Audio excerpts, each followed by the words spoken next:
with you. I think this could work for anybody. You can adapt it, do whatever you like with it. I just remember when I was a new runner and I was looking for the best possible stretches to do because I was experiencing some pain. First year, as a matter of fact, first couple of years, you're building a foundation and pain comes up. And I found myself digging in YouTube pretty vigorously looking for some way to stretch better to alleviate pain. And I just thought I'd give back a little bit and share with you. So here's how it's going to go. Okay, let me set this down. Okay, the first thing I do is 12 squats. Okay, and you can just do it like that. Okay, if you need to hang on to something, and the reason I'm in my garage today, and that's 6, 7, is because quite often you drive someplace to a trailhead to start out your runs, and there are a couple of these things you have to do require you to give yourself a stabilization point. So there's my 12 squats, and then I do leg swings. First I do lateral, so right leg, 2, 3, 4, 5. See, you can hold on by one hand. 8, 9, 10, 11, 12. And the other leg. 1, 2, 3, 4. So yeah, I'm in my garage because I use my car if I go to a trailhead, and my trailhead these days is my own driveway. 12. So now I do front to backs. I know there's a medical word for that. Anterior, posterior, I don't know. 5, 6, 7, and again I do 12. There's something powerful about the number 12. Number of eggs in a carton.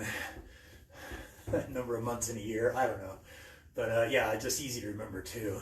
5, 6, 7, 8, 9, 10.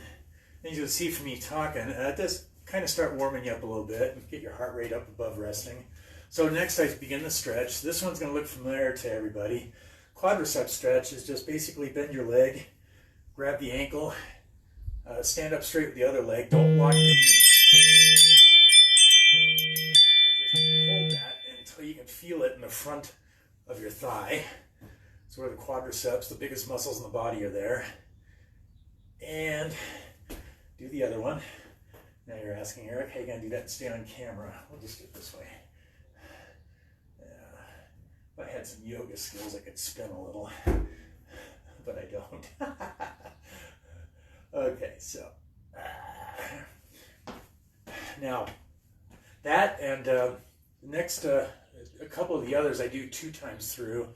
This next one I actually got from a USA team cyclist. Everybody knows how to touch your toes, right? We teach kids this. So that's the first one. Don't lock your knees. Locking your knees actually cuts off circulation in the entire body. But with the knees just a little bit slightly bent, bend over, and go as far as you can. You want to feel that back here in the hamstrings, the back of the thighs. Now here's the cool part. Spread your feet out, okay? And do it again. Now what's that doing? Basically, you have 3 hamstrings back there, is what this gentleman taught me. And that stretches the outside ones. Now we're going to hit the insides one by doing pigeon feet. This looks silly, and I don't care if people laugh at me when I do it in public. I just do it anyway. I'm telling you, I've developed this stretch over a course of several years. I've probably been doing it for the last 5, and at the age of 61, I have no running pain. So I think I'm doing something right here. Now this next one is a, I think of it as an IT hip band stretch. You have a band of ligament that runs from outside your butt to the outside of your knee. And new runners get a lot of pain there. It's IT, which stands for iliotibial. So here's your ilio, and here's your tibia, which is, you know, this lower leg muscle, bone, excuse me. Okay, so what we do for this, get yourself a good firm support. Bend down to almost sitting. Now swing one foot up and put it on the other knee, Bend down, and I hold the outside of the foot like so. You see what I'm doing here? You might be able to see it when I do the other side better. This is hitting that iliotibial band on my other leg right now. And I usually hold this one for about a 14 count, okay?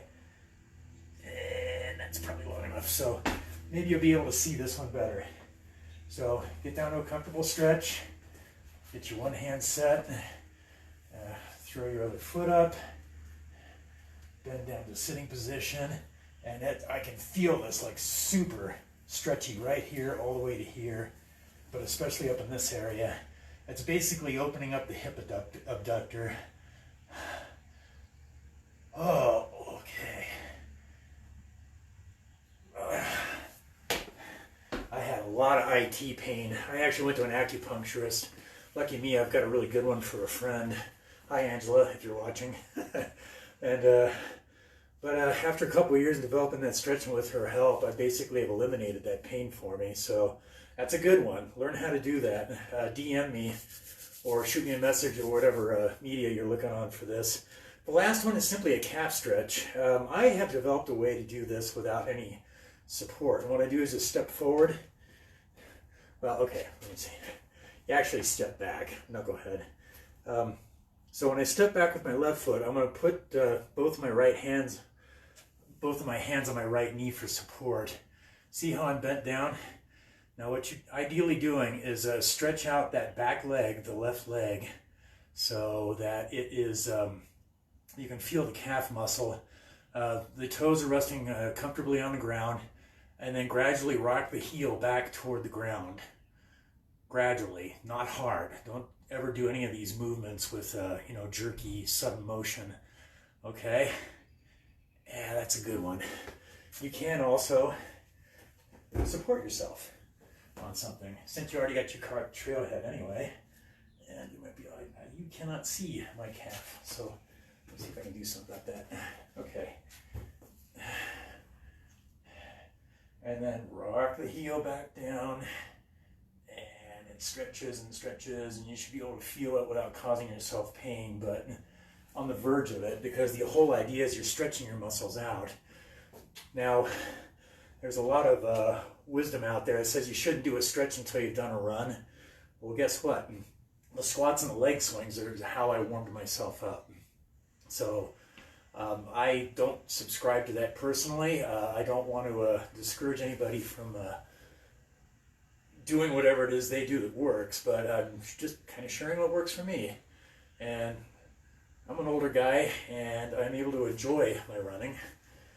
And as you see, I'm doing my quads one more time. I am also, hey, look at that. I almost had it. Okay, I'm doing my quads one more time. I'm going to run through my toe stretches again, and the calf stretch, and then we'll be done. So here we go again with that. I would turn around and show you my hamstrings, but that's going to give you a look at my butt, and I think that's kind of not appropriate. So, I should feel that. You can feel it in the calves as well as the hamstrings. Feet out. Go down as far as you can comfortably. Note, my knees are not locked. They're actually bent out. You still get a good stretch by doing this. Just don't cheat too much, because the idea is you're trying to give yourself a good stretch with these hamstring muscles. And then finally the pigeon toe one. Okay. Now, I'll give you a look behind me for my calf stretch. Okay? So, let's see. Yeah, you can see me. Okay. So, foot back. Hands on the other knee. Okay, and stretch that leg out and gently rock the heel back. Rock the heel back. Okay. And other leg.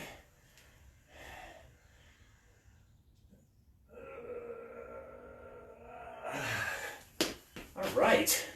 My very last thing. My granddaughter's cross-country coach showed her this up in Montana. Hi, Haley. And that's basically just opening the gate. Hold on to something. Bring your knee up straight ahead of you, and then rock it up 90 degrees. And then close the gate. Feels good. Do it again on the other side. Everything's in balance.